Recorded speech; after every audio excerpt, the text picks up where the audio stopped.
This just in, a well-known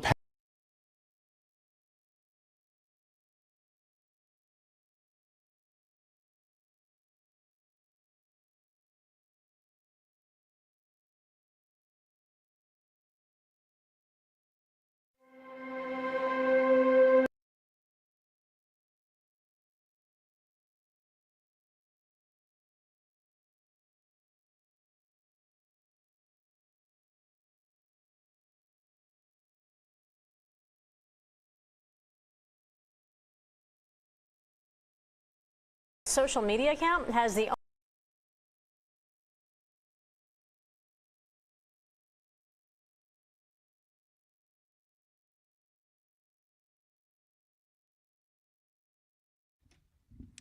Welcome, dear friend, to Trending, your interactive news show once a week on a Wednesday between 12 and 1. But it's my privilege to tell you, as a reward for being the first person to join us on the live stream for today, that this is not our final resting place.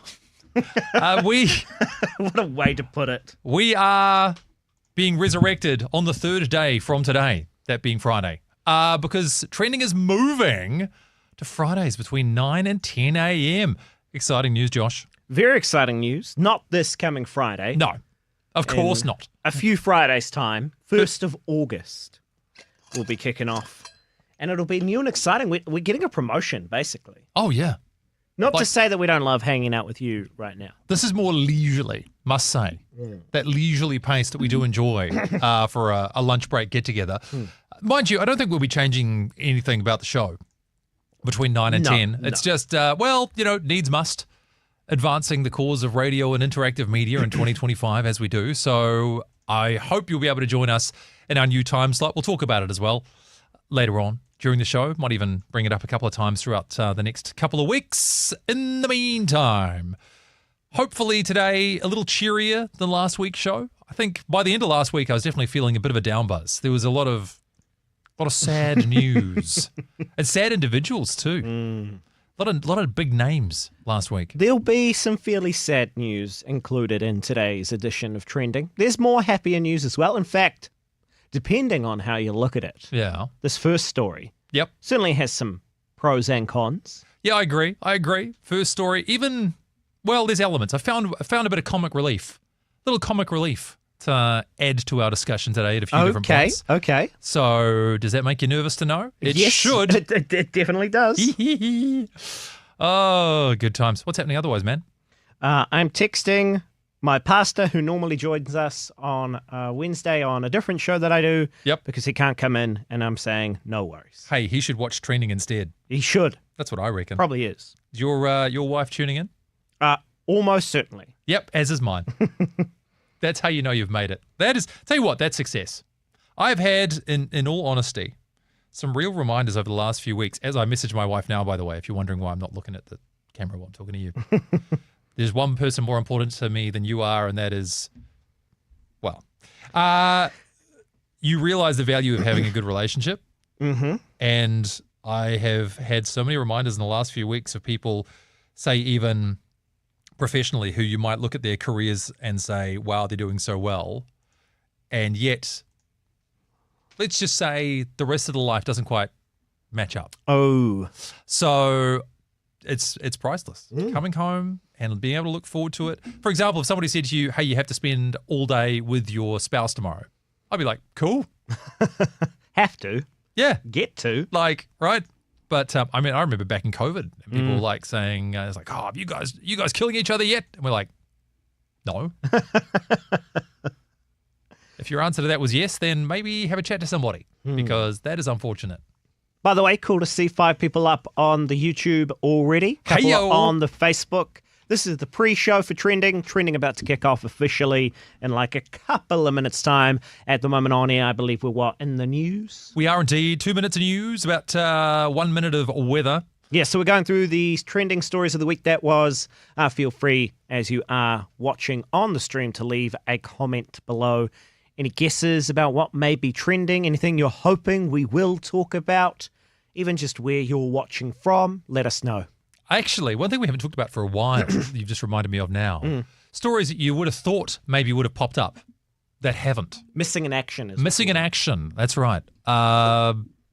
Maybe with all this house buying nonsense I've been doing in my spare time, my mind hasn't quite been as aware focused of other stories that might fit that description. Nevertheless, that's How always an dare interesting you one. have your own personal life? What?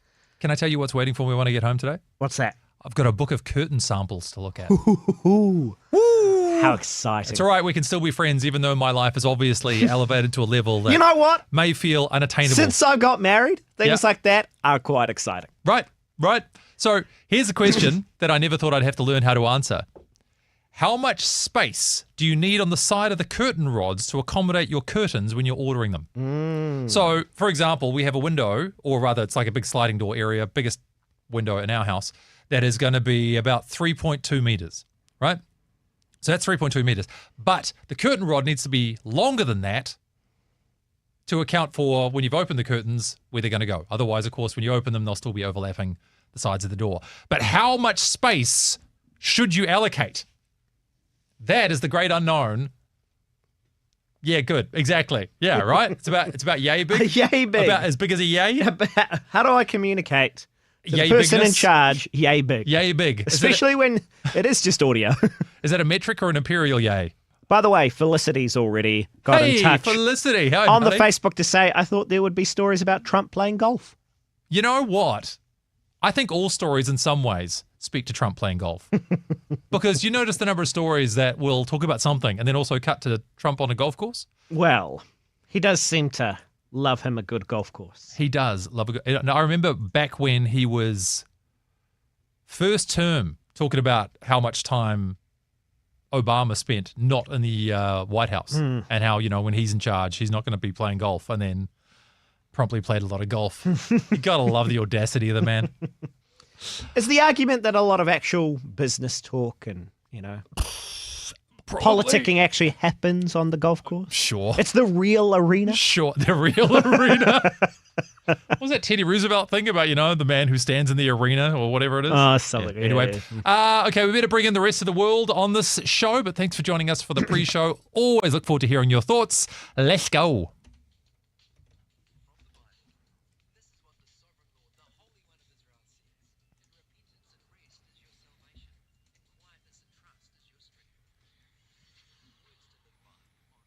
And those words from Isaiah chapter 30, verse 15. Live on air and online. Trending with Andrew Curtis.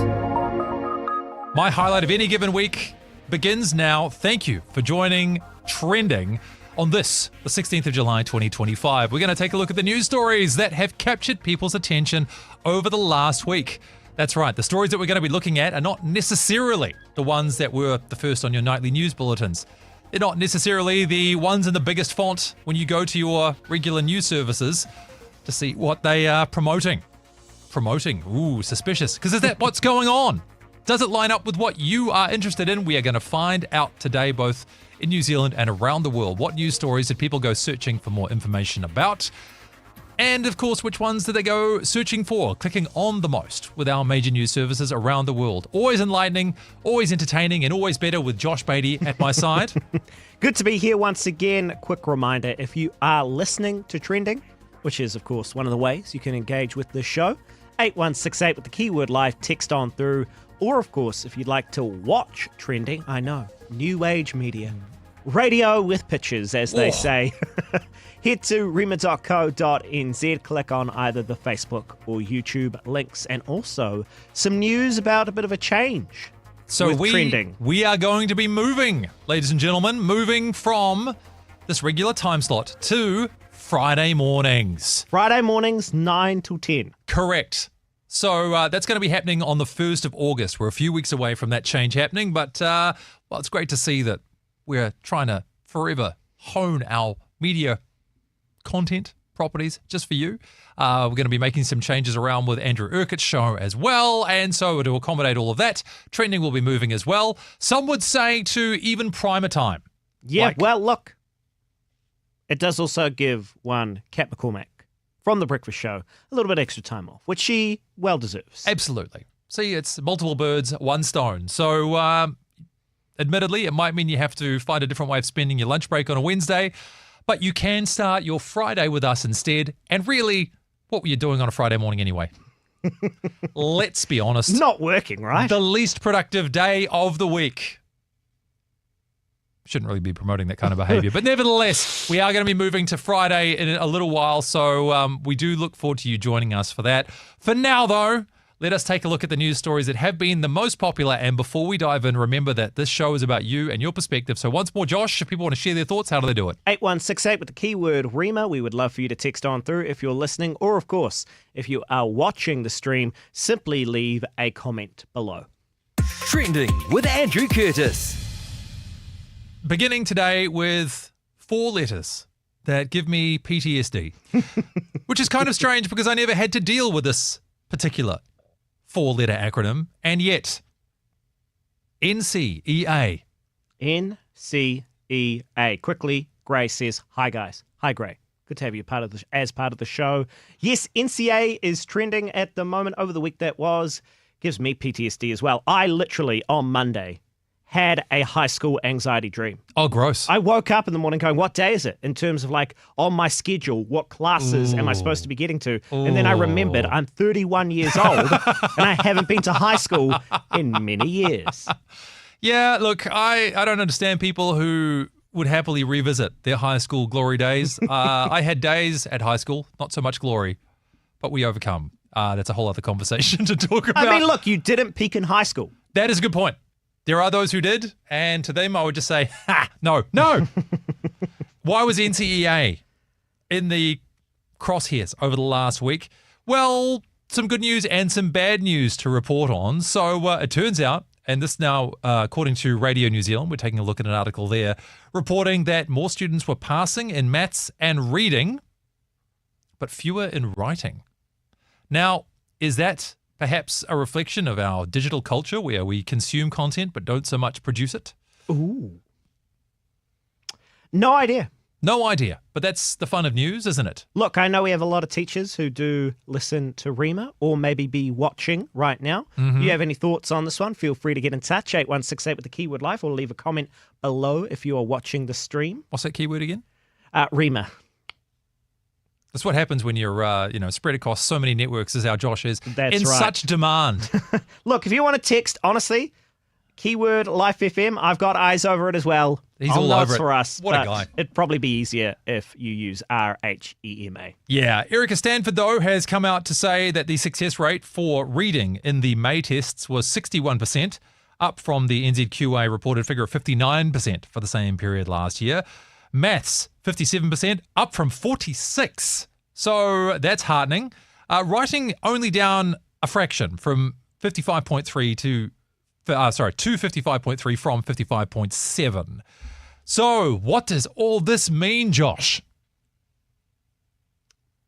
Our students are doing better overall, I suppose. I still struggle to understand NCEA. Maybe it's just my late millennial generational thing, but because it's all based on vibes as far as I can tell. No exams required. It's like, well, you gave it a try. How do you know? Because. No, there's exams. But really, are there though?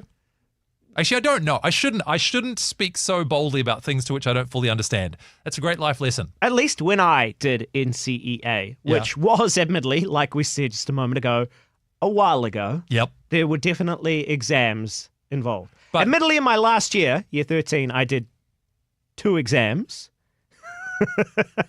But that was just because that's how I, that was the classes I chose. Sure. And what percentage of your final grade did these exams make up? Like a very small fraction. Right. Just, I don't know, man. I can understand why people decide to go with Cambridge exams and so on.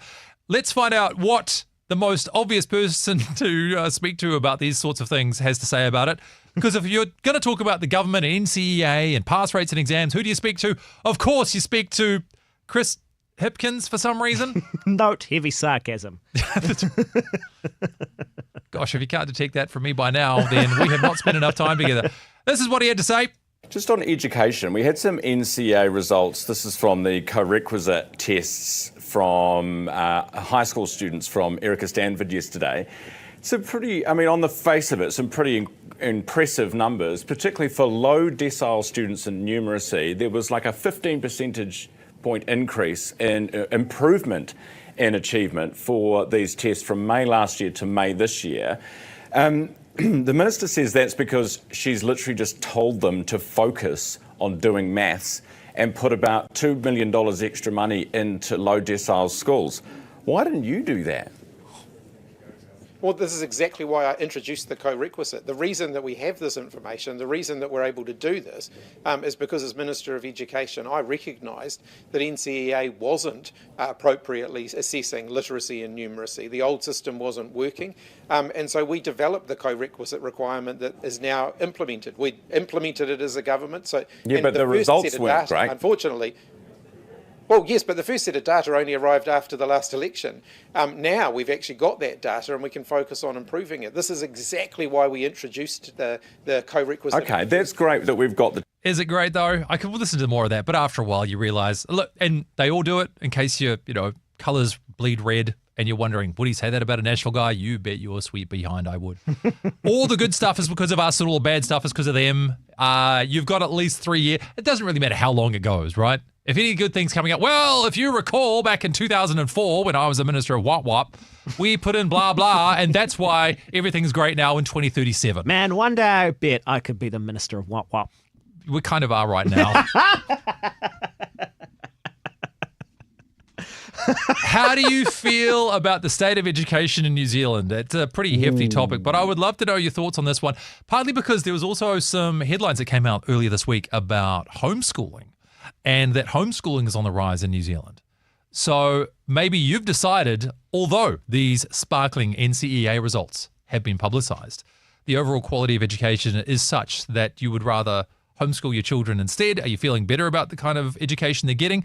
Maybe you've tracked down schools that do Cambridge exams as opposed to the NCEA standard. What are your thoughts on that? Yeah, do get in touch, 8168 with the keyword REMA, or of course you can leave a comment below. If you are watching the stream, simply go to rema.co.nz to find and click, of course, on either the Facebook or YouTube links. What do you reckon about the state of education in New Zealand?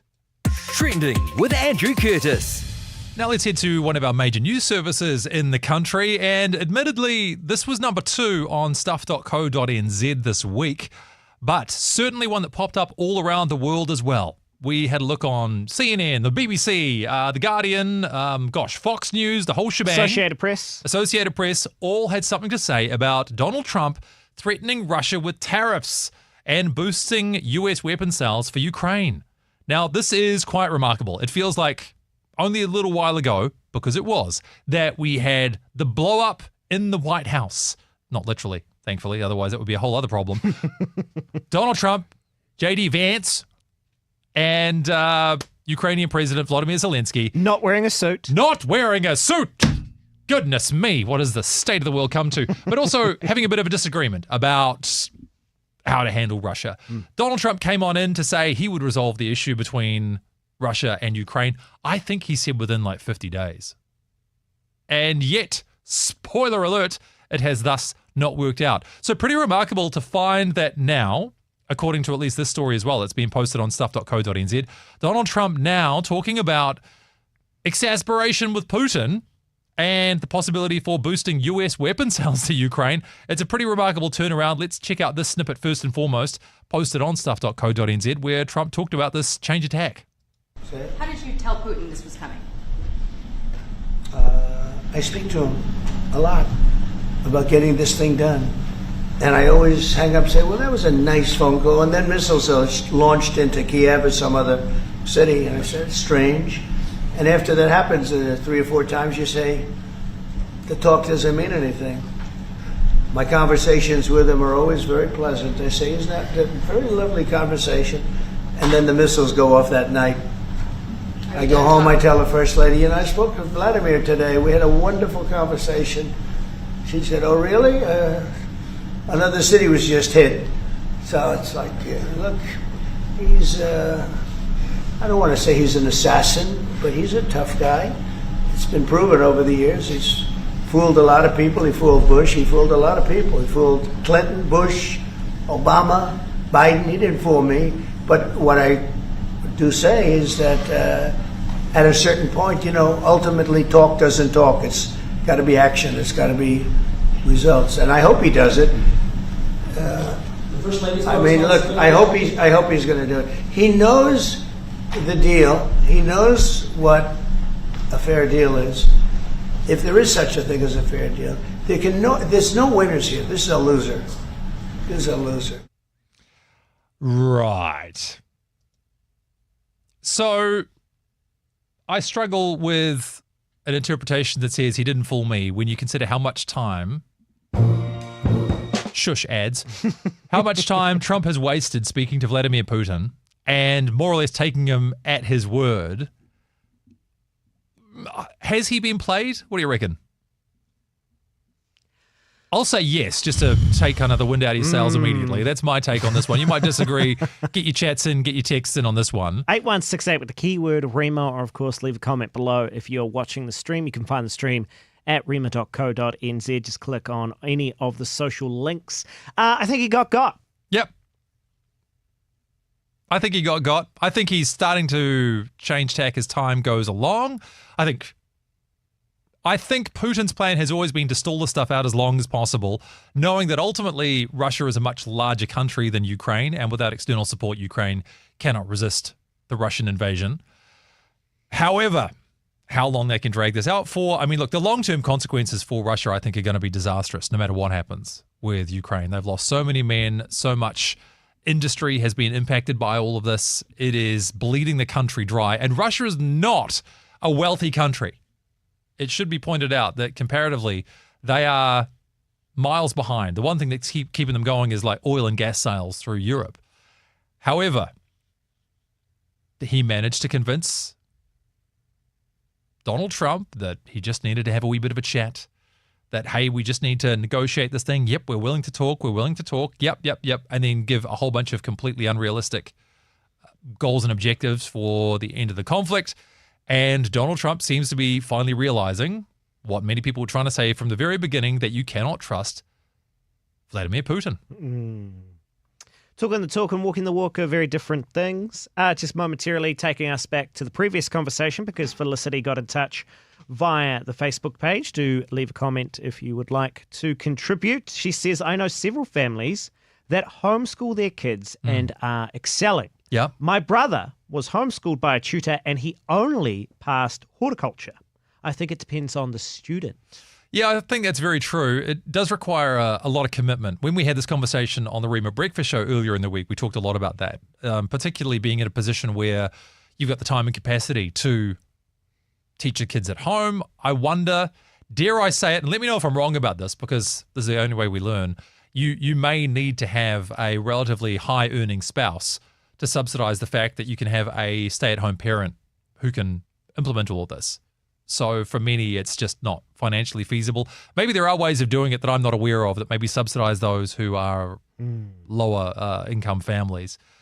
This is not, again, to make any moral judgments either way. I'm just saying that could be a factor of whether or not you're able to do so. And then there is a certain amount of demand that's placed on, let's say, the mum, probably in 90% of cases, who's going to be doing all of this, whether or not it's just something you've got the capacity or an interest to do yourself as well. I suppose there's a bit of a selection bias here, that it's only really people who feel like they have the time and capacity to do this that actually pull the trigger on it in the first place, right? So it is a hefty toll to take to become a teacher and a parent at the same time. Right. I cannot, I don't have children. Yeah. I hope to one day. I cannot fathom homeschooling them. Yeah. Whether or not that changes between the here and now, I'm willing to be persuaded, but I just cannot see, especially in the current climate in terms of the economy, how either myself or my wife could not work in order to teach. Yeah, let us know. Maybe there's something logistically we're missing here too. It's maybe a teachable moment for everybody else too, because I do genuinely want to know, assuming even perhaps you have 1, 2, 3 children at home. I think we heard from somebody earlier this week who had like 5 that they had homeschooled throughout their entire educational career. How does that work logistically? What am I missing here? Feel free to fill us in as we march through these trending news stories. These are the ones that were the most popular, either via Google searches or via our major news services in the last week. Trending with Andrew Curtis. We're big on acronyms this week. We had a 4-letter one that was quite terrifying, NCEA, and now 3 letters that strike fear into the heart of every working employee of New Zealand. IRD. What's scarier, IRD or NCEA? Oh, IRD, easily. Okay. NCEA is only scary for a couple of years. IRD is scary for decades. You graduate from NCEA. Yeah, that's your to reward. IRD. Congratulations, you've got your NCEA. Welcome to the IRD. Boom.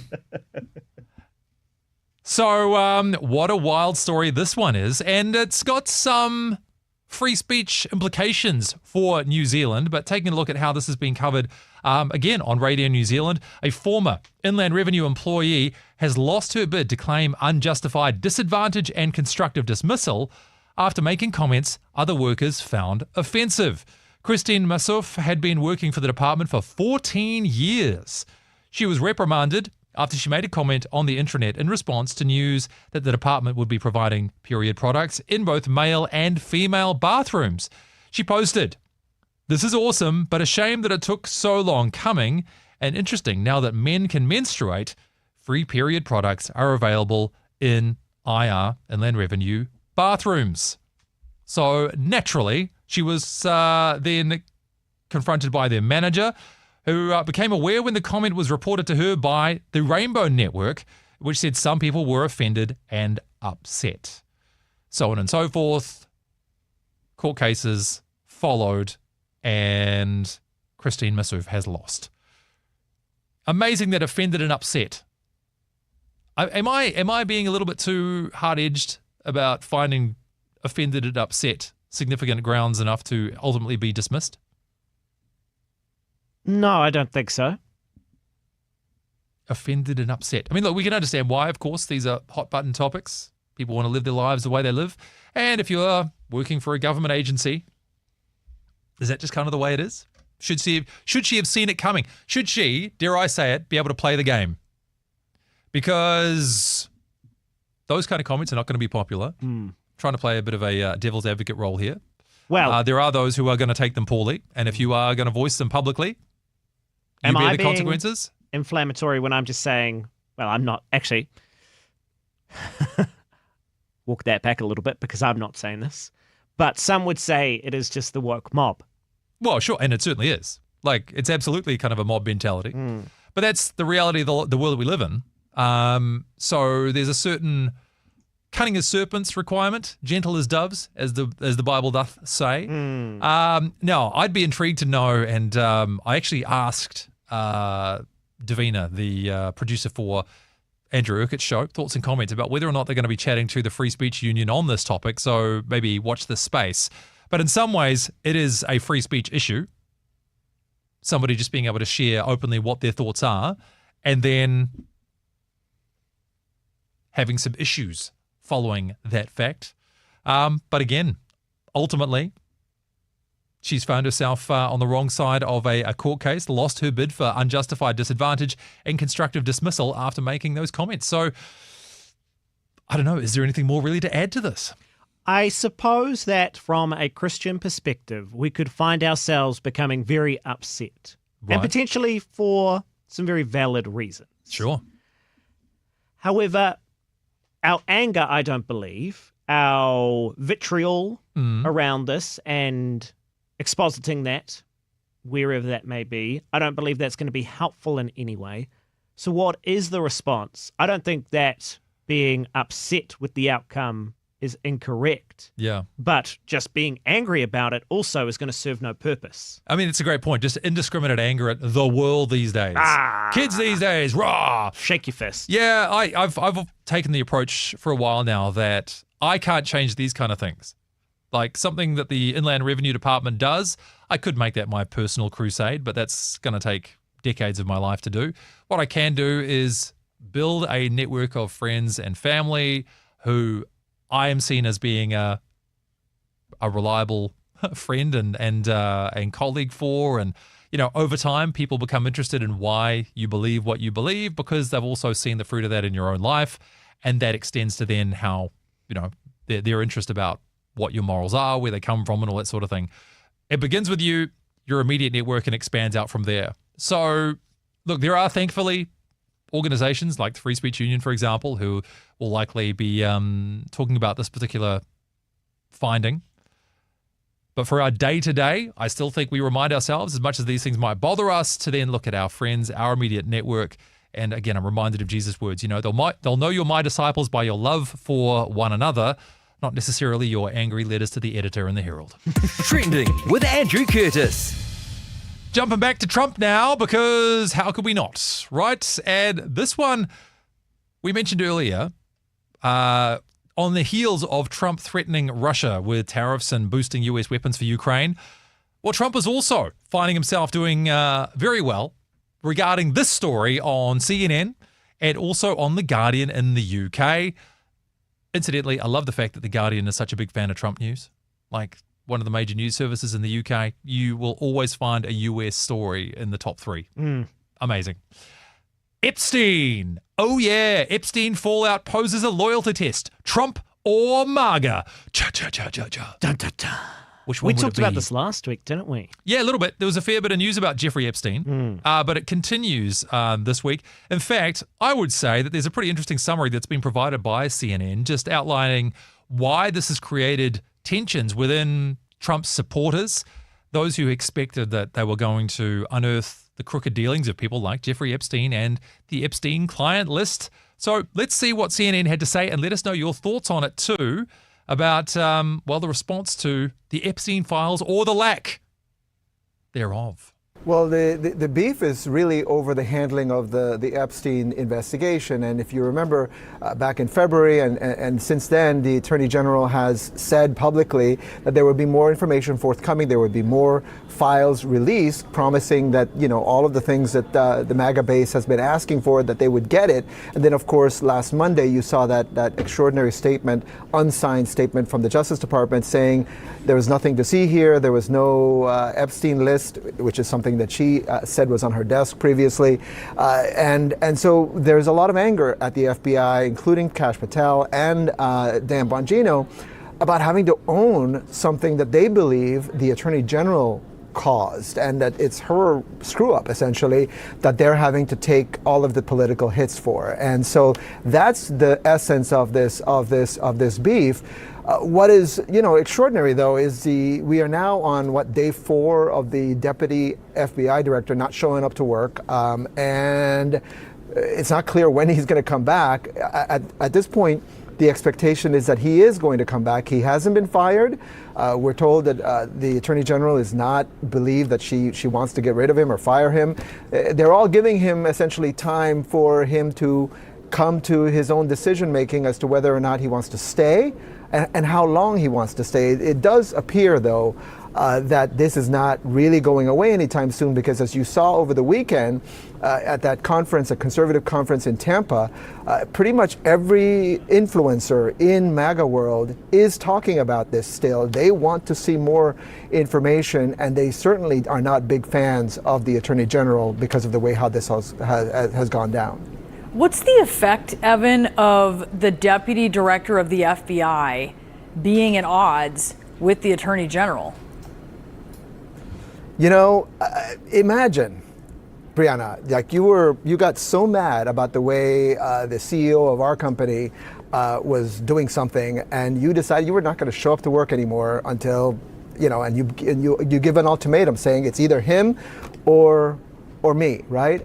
That's really what we have going on here, and I think Bongino has really miscalculated in the sense that, it's really expensive politically expensive for the president to replace an attorney general. He's not going to find anybody like Pam Bondi. She's very loyal. She's really got everything that Trump wants in an attorney general. And he's not going to get rid of her anytime soon, not certainly over this. And Dan Bongino, frankly, is more expendable. He's a deputy FBI director. He's not even Kash Patel. Who's the director. He's not a Senate-confirmed job. So it's one of those things that it's really hard to see how tenable this can be. He cannot last very much longer. But the question is whether they can find a way for him to leave perhaps a little more gracefully than the way the last few days have played out. Fascinating story. Fascinating story. And one that very much speculates on how the Epstein files may or may not have been misheld. You know what fascinates me? No, but I want to find out. Influences in the MAGA community. Ooh, rock and roll. Yeah, hit me. What is that? I need more clarity. Well, see, this is what actually, does that mean? Yeah. Well, I know there was a lot of discussion even in the build up to the election. You know how Trump went on the podcast circuit and Kamala Harris didn't really. She did a couple of podcasts. I think she did one I heard recently. Yeah, a very popular one where the guy interviews people while on the New York subway. Oh, yeah, okay. And it was so bad, they asked them not to release it. Yes, this is what I've also heard. She did one, I think it was Call Her Daddy podcast, which, as you can imagine, full of scintillating observances on life, the internet and everything. Meanwhile, you've got Trump doing guys like Theo Von, Andrew Schultz. Joe Rogan, of course, was the big one. Those podcasts were then also labeled as Trump bros or, you know, kind of the MAGA sphere or whatever you might want to call it. MAGA sphere, yeah. Yeah, so it seems a bit of a pejorative and, to be honest, often reads like sour grapes from the established news community of these other alternative media forms who were getting access to, well, the now president, and a way of, I don't know, maybe tarring them and say, well, obviously they're just there as the PR representatives of Donald Trump and so on and so forth. So that's often what I think about with this. It's kind of like, I don't have to contend with you. If I give you a label that says you are MAGA or MAGA adjacent, then, well, nothing you say really has to be, because you're just a MAGA guy. Well, almost even more so influencer. Yeah. That's a title that is a label that is given by media. Sure. Professional media, if that's the word you want to use, to discredit. Can I say influencers as they were? As you well know, Josh, I have some knowledge of the influencer community in New Zealand. Influencer or influencer? A little bit of both. And one thing I know from first-hand accounts, yes, is that shall we say traditional media holds a dim, somewhat resentful view of those in the influencer world. So it doesn't surprise me that extends to all fronts like this. I mean, look, a long way of saying that, guys like CNN or established media don't like the fact that many of the people who've been brought into the Trump administration have, you know, prior media personas. Is that the right word? Media profiles. Dan Bongino is a podcast host previously, among other things. It's not the only thing he's ever done, but again, that's kind of how these things get labeled. I saw something, though, from Megyn Kelly the other day, which I thought was quite interesting, expanding upon a point that was made there by Evan Perez on CNN, that really Pam Bondi bears a lot of the responsibility for this one, because she'd been kind of drip feeding this thing that, hey, like the news is coming, the stuff's on my desk, like I've seen all this thing, you're about to see it all, we're not going to withhold it all, we're going to show you all. And there was even an earlier release of information that people received that still had redacted information in it and kind of told you nothing. And she kept talking up the fact that, hey, we've got this info, it's coming, it's on the way. It must have then, however, proved that there was something. But this is it. We don't know. Well, let me put it another way. And one of the reasons why they talk about this kind of uproar within the allies of, you know, within Donald Trump's supporter base. If you have a guy like Jeffrey Epstein operating this island where underage girls were being trafficked to for many, many years, and there were all sorts of incredibly notable individuals traveling to the island multiple times, but you want to tell me that every one of those people who went to that island, nothing untoward happened, and throughout the years, there's no record of who all those people were? The only reason we know to any degree the number of people who'd been on that island were those who were recorded of using Epstein's plane to get there. So that's one of the things that's tipped us off to know who was on the island. But hey, we were all innocent. Look, it might have been, you know, pedophiles island, but when I went, I was just there for the meals and the sunshine. Every one of them. So this is kind of story that gets told. So all to say, the support base, I think quite rightly, is saying, look, come on, man. If all these people were on the island, are we trying to say that even though we know this dude was doing all this stuff, there's nothing, nobody has anything more to be answered for? Epstein kills himself. Ghislaine Maxwell is the only person who's in prison right now, but she's never really spoken further about the names of those who were involved. What are we doing? What are we doing here, team? I know even Trump has come out to say, this whole thing has been overblown, and kind of tried to blame it on the Biden administration as well. So it's just a massive mess. Will powerful people get away with abusing others again? That is the concern, but it also looks like the inevitability. Trending with Andrew Curtis. Now, just before we get to our next story, got a comment about said story we just wrapped from Felicity again. They should make up their minds, stay quiet, and quit torturing us until they know what they're doing. Ultimately, it doesn't matter if Trump is on a list. He has replaced all fair judges. Ooh. Now, quite different comment in nature. Rachel says, this program is my absolute favourite, unmissable program, TV included. And Rach, we appreciate that greatly. Also, to let you know, it is moving, so don't miss it. It is going to be on the 1st of August, moving to Fridays from 9 till 10 a.m. Oh, I almost feel a little bit teary. That's lovely. That's lovely. What a lovely comment. What a lovely comment, Rachel. Thank you so much. Yes, moving till on the 1st of August will be 9 to 10, and that will be our new home. So all future episodes from then on, 9 till 10 a.m. on a Friday. Focusing back now, though, on the news stories that are capturing people's attention in New Zealand and around the world. One site that I love to go to because it keeps the situation in the Middle East at the forefront is Al Jazeera.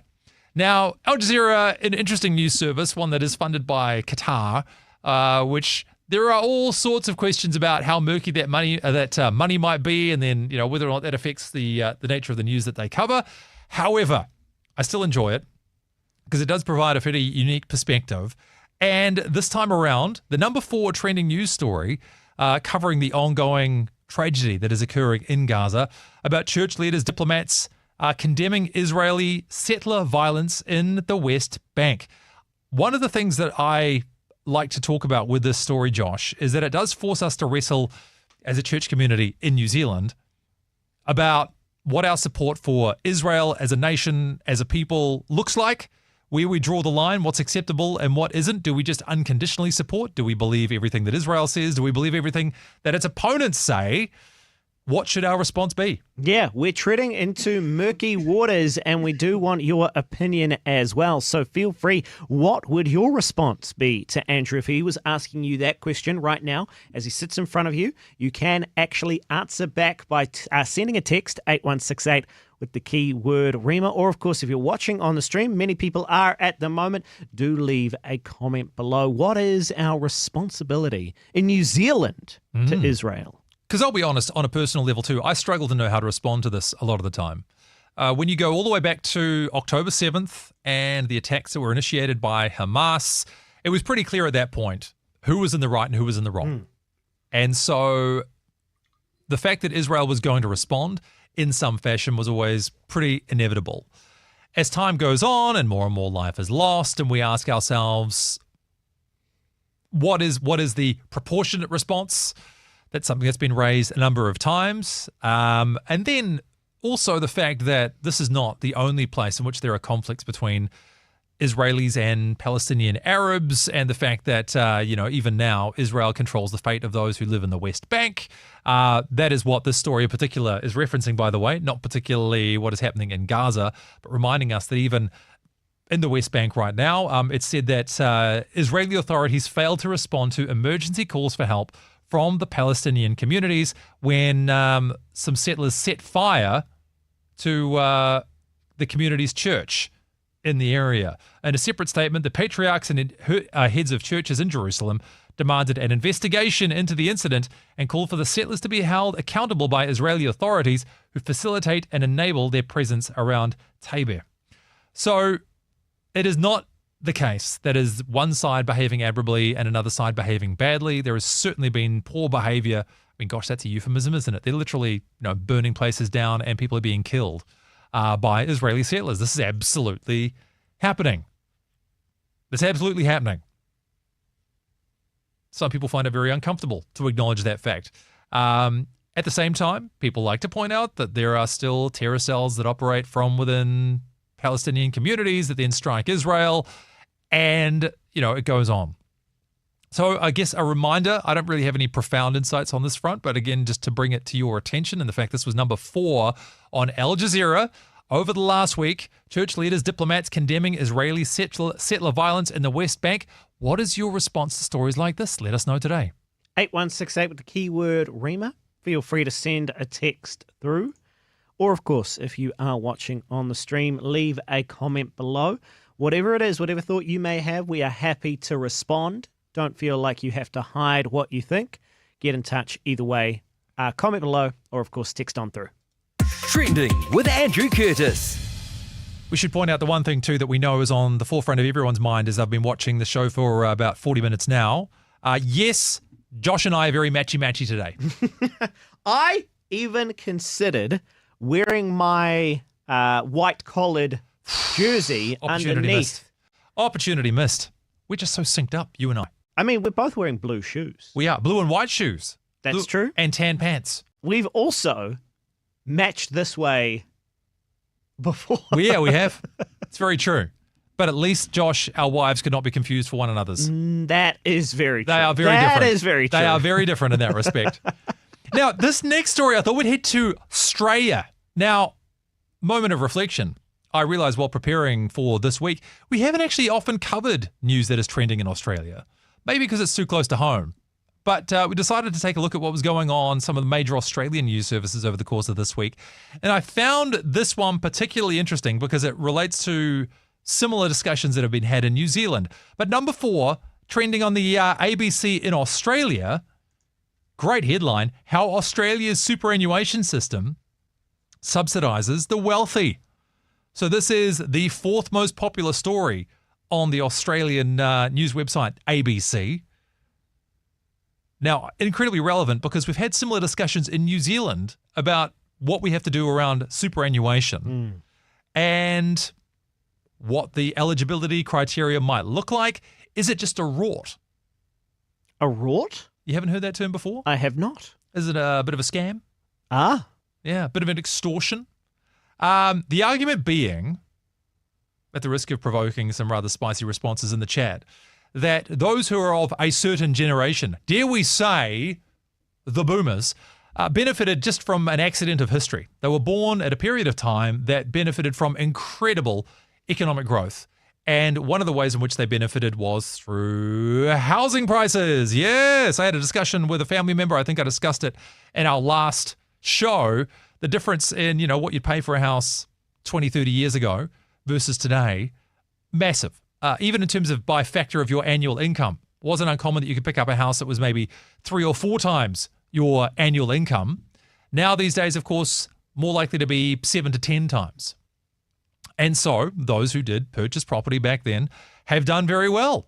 And yet, because we have pensions and so on, the expectation that superannuation would continue through into the near future. It's been one of those things where progressive governments, and when I say progressive, I mean one after the other, not just all left-leaning governments, National Party, Labour Party, have all talked about whether or not they would touch the age of eligibility. Currently still 65 years old. Something that has been brought to their attention, though, is that when this age was first used as the eligibility criteria, longevity was a bit different. So when it was 65, people made it to 75 and that was game over, for want of a better term. So you had maybe 10 years of receiving superannuation. Well, these days, closer to 80, 85 years old. So maybe double the amount of time that individuals are receiving this. And as you might have heard too, we have a rapidly aging population. As a percentage, the old are outpacing the young. So can we afford this? In fact, I do remember, I maybe should have looked this up before today, but as a percentage of our income, or rather of our government expenditure, superannuation, a huge proportion of what our government spends money on. Should we be doing so? And all to say, that's why this story stood out to me today, how Australia's superannuation system subsidises the wealthy, the number 4 trending story on the ABC in Australia. Yeah, and this one feels a little bit more connected to home, as you say, because often as we go through trending, we're covering off the trending stories from the week that was, and Kiwis do seem to have an active interest not only in news that affects us here, but also, of course, usually quite a lot of American news. But this just over the ditch, and we can see how very close to home, even in just the explanation given, this affects us directly. So if you've got any thoughts on this, by the way, yourself, you're listening, you're going, I actually have an opinion here, get in touch, 8168 with the keyword REMA, RHEMA. Or if you're watching the stream, and there are a few people watching, we can see that you are there. It is good to have you with us. Do leave a comment below. Would also say we got a text through from Sophie on our last conversation.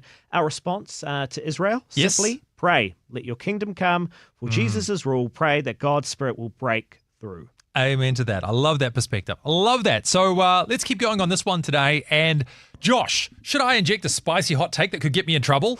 Ooh, of course you should, Andrew, because this would not be trending if you didn't. And you know that I'd do it whether you said I should or not. One of the principles that has guided humanity for a very, very long time is that we should preserve the young, right? That the young need to be protected. And often we apply that to children, right? Women and children first. It's a well-known saying in the event of an emergency, the sinking of the Titanic, whatever it might be, that we look after the young. And so they are the future, therefore they should have some preference. Well, we had a historical moment in New Zealand only in the last few years that reversed that, and reversed it considerably, to the point where the young were massively disadvantaged, and we could be said to have sacrificed the young on behalf of the old, and I'm talking about COVID-19. Because if you think about the response that this country took to COVID-19, whether or not it was intentional or otherwise, there was a massive asset transfer into the hands of the wealthy, the hands of the asset-owning class, which is disproportionately those of the older generation. We stopped the economy. We ejected a huge amount of capital and then saw house prices go absolutely bananas, to the point now where we're only just kind of seeing things calm down, maybe reset a little bit. But we sacrificed the young on the behalf of the old, because COVID was going to disproportionately affect the old and not the young. This is the case for every illness. Every outbreak, every pandemic affects the old and those with existing comorbidities, which usually correlates with age as well. We sacrifice the young on behalf of the old, and the old benefited whether they intended to or otherwise. That was the outcome. So now when people raise the issue of should we change the retirement age, unquestionably, yes, we should. Wow. Unquestionably, yes, we should. For those of you who have, paid your taxes throughout your life, there are many, of course, who are not in a particularly flush, financial position today, and would say, hey, look, what about me? How would I get by? The way that we roll this out, I'm not going to suggest to you that I know an easy solution to this, but what I will say is what we are doing right now is not sustainable. And there is certainly a generation who have benefited from an accident of birth, being born at the right time, into the right season, at a time in New Zealand where they're able to benefit maybe disproportionately from those who are younger. If nothing is done about this, I promise you this kind of inequality will erode your society. If you want to have a future for New Zealand, you need to make sure that we are enabling the young and not just sacrificing them on behalf of the old, as we have done in the last few years. Trending with Andrew Curtis. Now, a name that is trending in New Zealand today. Number 7, in fact, in the country. And for those of you who have benefited from great Bible teaching throughout the years, you may well be familiar with John MacArthur. The passing of John MacArthur, 86 years old, sad to hear. And a lot of conversation once again arising after his response, as we've already mentioned. It seems to come up on trending quite a lot. To the COVID-19 pandemic. Well, it's almost like it affected us a lot. It's almost as though it shook the very foundations it still has of Western culture. Today. Let's just see this quick news bulletin that came via ABC in the States when the news was released about John MacArthur. Stan, a well-known pastor in Southern California, has passed away. John MacArthur of Grace Community Church in Sun Valley died after 56 years of ministry. The church made national headlines when it repeatedly defied COVID rules and later received $800,000 from LA County and the state of California after filing a lawsuit and saying the rules violated their religious freedom. According to the church, MacArthur unexpectedly contracted pneumonia last week. He was 86 years old. I love how they made it sound like he passed away from the consequences of pastoring. He passed away after 56 years of ministry. It's like he finally caught up with him. Look, burnout is a thing. Well, he's got to 80 odd, so Yep. you know, some are more hardy than others. I mean, look, jokes aside, again, John MacArthur passing away. The comment posted on the social media for the church itself said, "This evening, his faith became sight. He faithfully endured until his race was run." Now, Grace Community Church was founded in a working-class community of Sun Valley, been there since 1969. Amazing. And so the associate pastor, Tom Patton, said he was admitted to the hospital and may be in the presence of the Lord soon. This was, of course, before the official announcement came out. We place our dear pastor at the feet of our glorious Savior, who has served so faithfully for so many years and now awaits his final command to be in the presence of God forever. Other stories as well, speaking of John MacArthur saying that he was a lion of the pulpit and now in Christ's presence. It says he was the greatest expositor of his times. Huge call, but nevertheless. One of the ironies of John MacArthur is that to the end he insisted that any God-called preacher of the word could do what he did. There was great truth in that claim.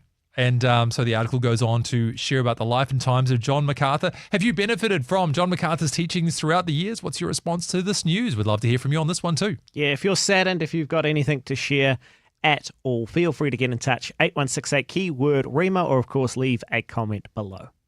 Trending with Andrew Curtis. And then we're actually going to wrap up on number 6 today, which usually we try to make sure we're at least in number 1.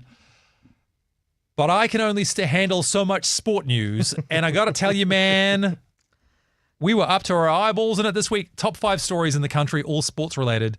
All Blacks, of course, being the number 1 story. And then there was some NRL news in there. What else was there, Josh? Hold on, I'll do a quick double check for you. But what is the story we are actually going to end? Oh, rainfall warning. Was actually number 2. Then you had Warriors versus West Tigers, New South Wales versus Queensland, England versus India, Chelsea versus PSG. Go away. All right, so number 6 anyway. Blah, blah, blah, blah. Was Superman. Da-da-da. Tell you what a catchy tune. There's been many a Superman movie that has come out through my lifetime, but it's still the old, I wanted to say Richard Dean Anderson, but that's the wrong guy. Christopher Reeve. Oh, Superman movies Reeves. and the bum ba da bum kind of tune. That's still the one. That's still the iconic. Yeah, exactly. Yeah. Nevertheless, new Superman came out. James Gunn, the guy who helped elevate Guardians of the Galaxy to dizzying heights. He's the one behind this version of Superman. Interesting to see the responses to this one as well. Everything is a political football these days. People talking about whether or not Superman is woke, or is he in fact a fascist? There have been stories on both fronts over the last week. There's been literal Superman stories. Yeah. About whether or not Superman is a fascist. It's just history. You're not well. Mirroring art. You're not well. If that is your thing, and you think you could write an article about whether or not Superman is woke or a fascist, This is where the culture war, has gone a little bit. Even the Bible says, believing is seeing. We want to say, once I see, then I believe. But blessed are those who believe even if they haven't seen. Well, that applies to whether or not Superman's a fascist as well. Have you seen it? Well, I believe it. So now I have seen it. Powerful insight into human nature here on Trending today. You keen on seeing this one though, Josh? Yeah, I'd love to see it, I think. Yeah. There was a bit of a heartwarmer though that we thought we would instead focus on. And that was about how Superman is affecting dog ownership thanks to Bitcoin. Close. Famously, Superman's dog is known as Crypto. With a K though, guys. Before Crypto was even a thing. That's right. He was called Crypto, and he features in the new Superman movie. His stocks are rising. He's rather adorable, and this has led to a lot of interest in dog adoption. Yeah, apparently because Superman adopts said dog in the film, and therefore people thought, "Oh, what a good idea!" Well, he is a super dog. Right. But I even don't so- know that. Look, if I don't think I have the ability to adopt a super dog. Can you imagine? Oh, it'd be a nightmare. Oh, Be a nightmare. How do you walk a super dog? exactly. What if it takes off, carries you with it, and then suddenly drops back to earth at a great rate of knots? Pancakes. See you Yeah, if later. he's not well trained. And how would you get him to that point of being trained? I mean, if you take him outside to, be about his business, that tree's probably falling over. That's a good point. I mean, you go to play fetch, and he's like, "This is boring." Yeah. Like, yeah. it's like, it's like back before it's even left your hand. Disappointing. And then when you have to do that whole game, they like to play that game. It's like, you're going to pull tug of war. Tug of war. Pull out of a super dog. Your arm's gone. Exactly. Out of your socket. Out of the socket, dangling loosely by your side. You're a broken man. But we are all for good adoption of non-super dogs. That's right, which thankfully is most of them. 513% though. Adopt a dog near me has jumped in the Google searches following the release of the Superman movie. And the more specific rescue dog adoption near me also rose by 163%. How cool is that? That's pretty good. That's pretty good. How motivated am I to see this? Let me put it this way. I'm ready to wait until it appears on a streaming service. But you'll probably check it out once it is there? Probably, but you know what it'll be? It'll be one of those things where I've forgotten about it. And then days, weeks, months ahead from now, when I'm in the mood to watch something and my wife and I are scanning through, like, oh yeah, the Superman movie. That's when I'll watch it. Okay. You going to prioritize it a little more heavily than that? I think I might prioritize it a little bit more heavily. It is also getting a few positive reviews. That's true. Yeah. Which is interesting to see. I mean, we've just come out the back of F1, positive. It's funny how fickle we are, because I remember after that and thinking, ooh, that looks great. I should go see it. Clean out of my mind, forgot about it. Only as we talk about it now. It's like, I that's mean, right. look, to make the choice to go to the cinemas is an expensive one. You've got to be guaranteed you're going to go and see a good movie. This is the problem nowadays. Yeah. And F1 in particular, though, we've been told is designed to be a cinema experience. I saw it. And? Very good. Really? Very good. Did you like Top Gun Maverick? Oh, yeah. You're going to love it. I did. The Top Gun Maverick was literally a movie that I did see twice at the movies. Yeah. Which I have not done, horrific to be able to say this, in decades. I have not gone to see a movie twice at the cinema in decades. It was so good to see on the big screen. So, all to say, F1 sits in the same category, does it? Yeah, it really does. All right. Well, look, that is our lot for today, at least for the live portion of the show on the radio. We're going to continue in the stream for a bit. So if you want to join us and have a wee bit of a chat about some of these stories that we can expound upon together, then by all means, head to rema.co.nz, click through on the social links to either YouTube or Facebook. Otherwise, we will see you next Wednesday between 12 and 1. Always a pleasure, never a chore. See you next week.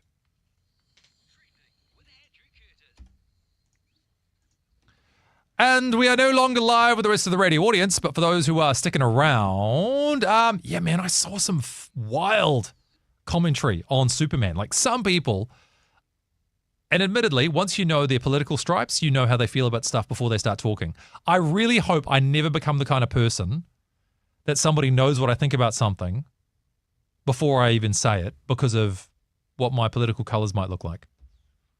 Do you know what I mean? Sorry, I've just noticed we received a text. I regret not bringing it to our attention earlier because I don't think Dennis will be still with us on the stream. Okay, what did he say? He said, I'm a BB, which I'm not sure what that means. One of Boomer. 6 children, who grew up in a small house with poor insulation, scraping frost off the inside of single glazed bedroom window. Some winter days, no showers, had to light the fire to get the hot water. My parents couldn't afford to buy their own house until near retirement. Life was not all privilege and benefits. Yeah, well, I mean, this is true. I mean, there are going to be people who didn't benefit to the same extent as others.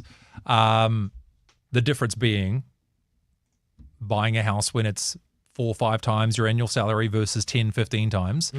That is a tangible difference. It is probably fair to say that not that we diminish Dennis's experiences, but it wasn't in the majority. Yeah, well, look, people talked about whether or not we need to means test for superannuation. And in other words, let's see what kind of assets you've got and then determine whether or not superannuation is required for you. Sort of like wins.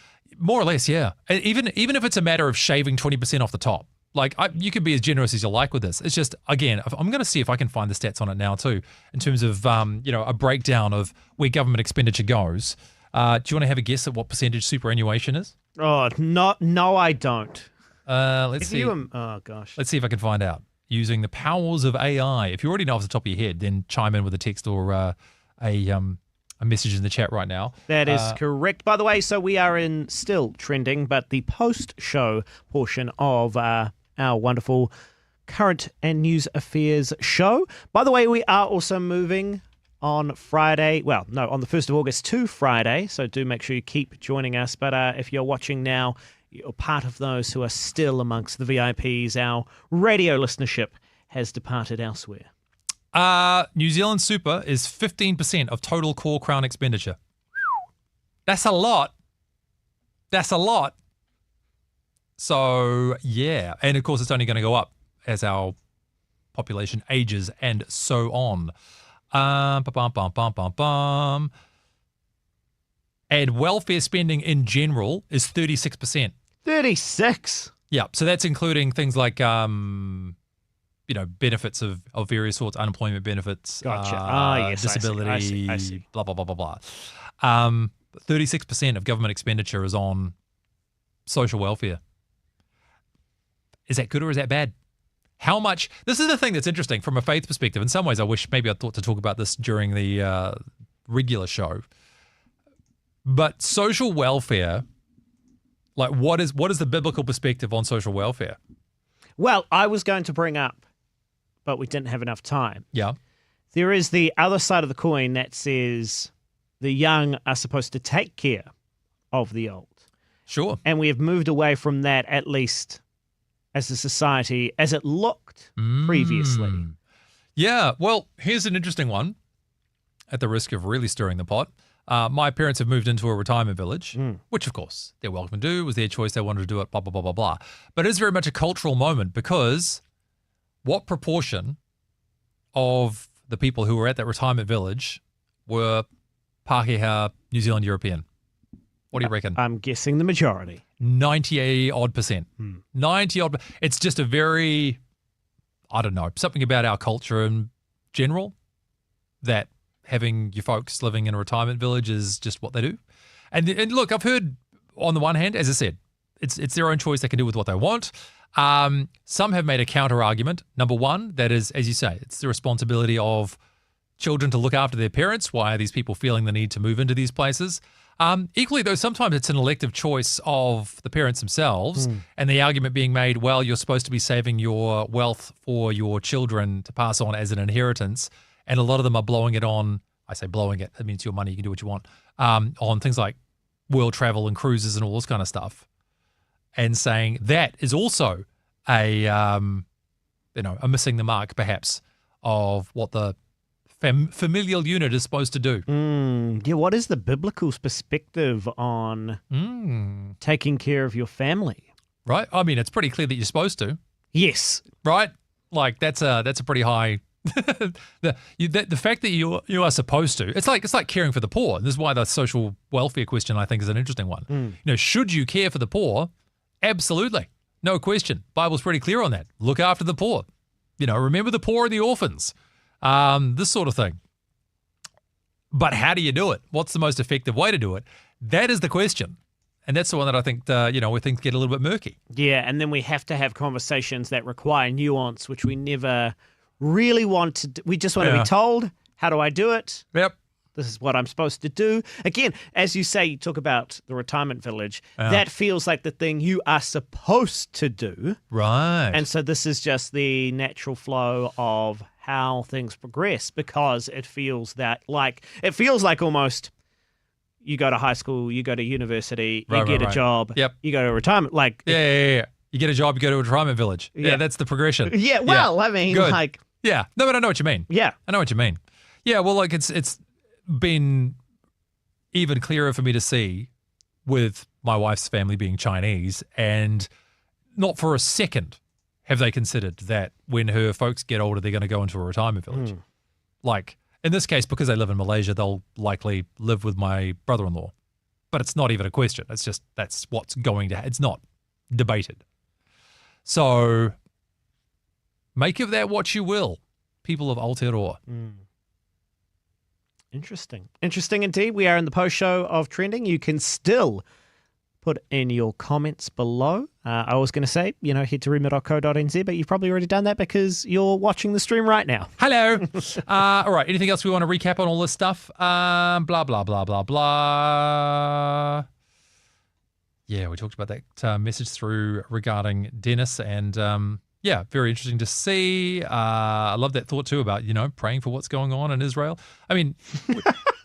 Sorry, Felicity says, Andrew, do you know you have a giant hand behind you? I do. I had two, in fact. If I do this, can you see more of it? Yes, There's you can. one. Yep. Let's keep going. Come on. Hold on. I should have stopped talking. Hold on. There we go. Oh, you can just sort of see the second hand. Yes, it's two hands behind me. Open, as if to say, come, Holy Spirit. Is that how you do it?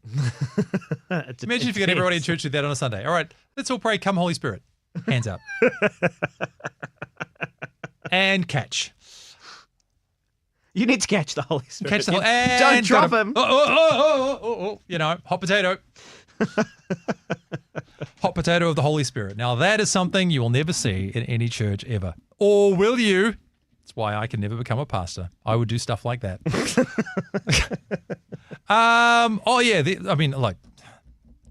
Donald Trump stuff. Do we want to talk about that? Is there anything more to that story? Which one? Well, okay, we'll start off with the Ukraine thing. Tried to tell him, didn't we? Do you think he has an actual active interest in it concluding soon? I think he does. I think, one of Donald Trump's strengths is one of Donald Trump's weaknesses, is that he has very high belief in himself. Yep. So I think he believed he was able to reconcile this. And, confirmation bias is a powerful thing. So if you believe you've got what it takes to resolve this conflict, then you go sit down with Putin and you're like, I can resolve this. It's going to be easy. And then, verily, it is not. Yea, verily, it is not. Yea, verily, the man doth think he can resolve it, and he is wrong. So that's what I see with all this. It's going to be hard for him, though, to walk back some of the stuff. Like, if they start funding weapons to Ukraine again, one of their whole things was, hey, we can't keep spending US money on Ukraine. And now they're going to be selling weapons to Ukraine. So it might even just be the way that they package this, because one thing that Zelensky tried to get across was that when they discussed funding Ukraine, it wasn't just vast sums of cash going to Vladimir Zelensky's bank account. People want to debate over whether or not he has personally enriched himself over this. That's one question that people are concerned about. I'm not making a judgment either way. I just want to make you aware that that's one of the things that they're concerned of. The vast majority, and I'm talking like 80+% of it though, had nothing to do with cash transfers at all. It was spending on weaponry, which actually was coming back through US defense contractors anyway. So part of the discussion itself was framed poorly. People saw billions of dollars going to Ukraine. Why are they getting all this money from us? I said, well, actually, they're not getting money. However, there's still some costs being borne by the US and blah, blah, blah, blah, blah. So if he can frame it as, well, we've got this minerals deal with Ukraine. Do you remember that? The minerals deal with Ukraine? Right. Yep. So now we're getting something out of this and we can use that to pay for the weapons that they need from us. It's all marketing. It's all spin. Like, that's how you communicate it to your fan base. Say, well, we've managed to renegotiate this so that we're still able to support a viable ally of ours and also protect American interests in Europe through supporting Ukraine in a financially beneficial arrangement. That's how I'd spin it if I was in that kind of world. So, yeah. Yeah. I think we're going to see this continue to trend, and we're going to be talking about it again next week. I think you're probably right. What about the Epstein thing? I'm hoping that goes well. Nothing is going to come from this, is it? No, well, this is what I'm saying. Nothing is going to come from this.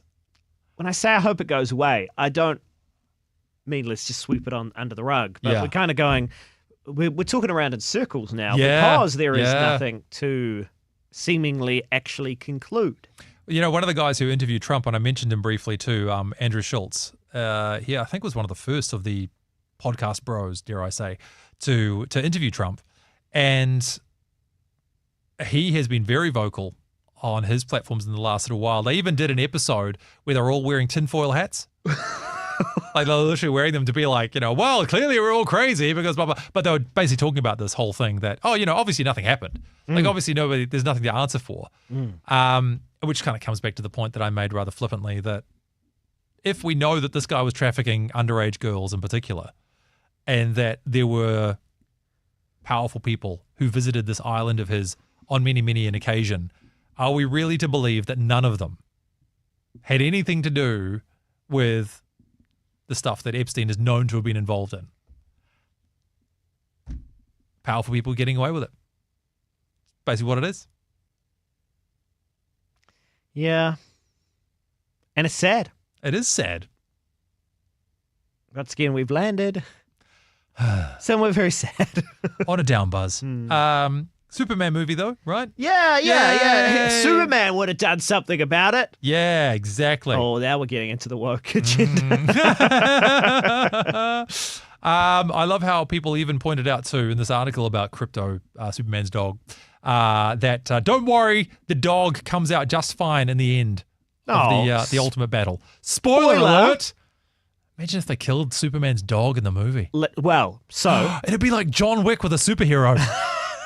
We're on the Life FM afternoon show. Yeah. We're in the process of, over this week, creating a superhero movie for people who hate superhero movies. Because particularly my co-host dislikes them. Right. And she said, very much just blanket statement, if an animal is in peril or hurt or dies in the movie, I care much more than if a human character is in that same position. How does it feel to be one of her relatives? Pull one out for Nick. If you don't know who Nick is, just bear with me on this. Yeah, just smile and nod. Smile and nod. Wow. It's always an interesting position, though, when you hear about people who have those kind of attitudes. Like, yes, I care more about the well-being of animals than other human beings. She has been very mindful to state this is in movies. Right. Okay. Not outside of that sphere. Well, that is helpful. I think that is potentially due to you see people perish in movies all the time. Yes. But for some reason, the animal, this creature that we feel this need to protect. Yeah, fair enough too. Yeah, you kind of know the deal when you're watching a movie, right? Like all bets are off. But animals dying on screen is not actually a thing. It's a really good point. Seems like it should be off the table. I mean, it used to be kind of a bit of a meme about, Bambi's mother dying, like traumatized an entire generation. Mufasa. Yep. Old Yeller, if you go back even older than that. Yep, there you go. So, animal deaths. Yeah. Is that a topic for the show? Which animal death on screen traumatized you? That is a good question. You got about 12 seconds if you want to answer that one right now on the chat. Yeah, get in touch. Animal deaths on screen. I'm trying to think. Are there any other ones? There will be some others. There's bound to be, right? You should probably talk about this on your show tomorrow morning. I don't know. It's one of those things where I'd love to be able to chat about it, but at the same time, like... Does it get too depressing? Well, I mean, animal deaths in general. If it wasn't for this show, how could we talk about it at all? It's not something that usually comes up in the natural day-to-day. Yeah. Does it make a difference if the animal can talk? Oh, yeah. Yeah. Now we're. I think if the animal can communicate, but not through English, even more so. Interesting. Yeah. Right. I see what you mean. So more of a. What is that? An anthropomorphic dog. Yes, because it's more cute that way. Right. Which leads to it being in peril, being more. It's the best of an animal, the best of a human being. You got it. Game over. Speaking of game over, we probably better get out of here so that Mr. Rick can come back and do the rest of his show while Focus on the Family is playing. So, thanks again being part of the post show. Remember again, moving to Fridays between 9 till 10, but not till the 1st of August. So next week, we'll still be here on Wednesday. Thanks again for your texts and your comments and so on as well. Great to hear from you. And Josh, anything else from you? Be good. Stay safe. Be nice to your mum. Tell her I said hi. Wear your seatbelt. Wear your seatbelt. Eat vegetables. Get enough sleep. Wear sunblock. Feed the poor. Go to church. Yeah. Take care of the elderly. Be be Christian and stuff. Think of the young, though, as well. But just be nice to everyone, really. Yeah. Love your neighbour. There Yeah, you go. yeah. All right, bye.